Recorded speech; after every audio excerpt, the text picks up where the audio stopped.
കടുത്ത സാമ്പത്തിക പ്രതിസന്ധി നിലനിൽക്കെയാണ് ഇപ്രാവശ്യത്തെ സംസ്ഥാന ബജറ്റ്.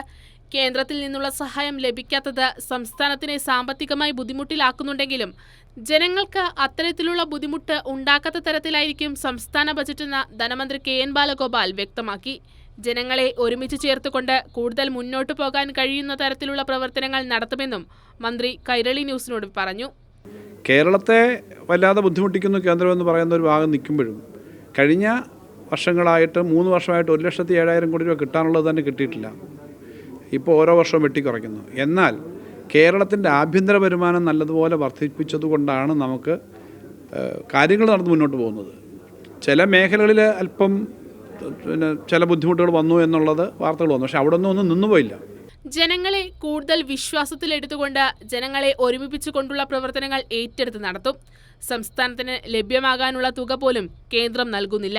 അതിനാൽ ജനക്ഷേമ പ്രവർത്തനങ്ങൾക്കൊപ്പം സംസ്ഥാനത്തെ വരുമാനം വർദ്ധിപ്പിക്കുക കൂടി ചെയ്യും. ജനക്ഷേമ പ്രവർത്തനങ്ങൾ നടത്തിക്കൊണ്ടിരിക്കുന്നത് വെട്ടിക്കുറയ്ക്കാനായിട്ട് ഗവൺമെൻറ്റിന് കഴിയില്ല, അത് ആഗ്രഹിക്കുന്നില്ല. അപ്പോൾ ജനക്ഷേമ പ്രവർത്തനം നടത്തണം. എന്നാൽ നാട്ടിൽ ധാരാളം ആൾക്ക് പുതുതായി ജോലി കിട്ടണം, വരുമാനം ഉണ്ടാവണം. നാടിന് വരുമാനം ഉണ്ടായാൽ ഗവൺമെൻറ്റിൻ്റെ വരുമാനവും വർദ്ധിക്കും.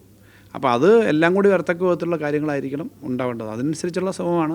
അതോടൊപ്പം ജനങ്ങളെ ഒരുമിച്ച് ചേർത്തുകൊണ്ട് കേന്ദ്ര ഗവൺമെൻറ് നമുക്ക് തരാനുള്ളത്, അല്ലാതെ ആരും ഔദാര്യം തരികയല്ല. കേരളത്തിന് തരാനുള്ള പണം 50,000 കോടി രൂപ തന്നില്ലെങ്കിൽ അത് കേരളത്തിന് നഷ്ടപ്പെടുന്നതല്ലേ. അത് വാങ്ങാനുള്ള ശ്രമവും ഇതിനൊപ്പം നടത്തണം. പൊതുമേഖലയ്ക്ക് കൂടി പരിഗണന നൽകിക്കൊണ്ടാകും സംസ്ഥാന ബജറ്റ്.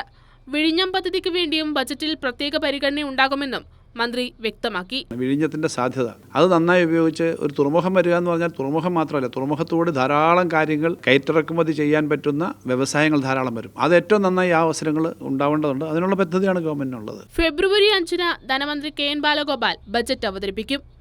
കൈരളി ന്യൂസ്, തിരുവനന്തപുരം.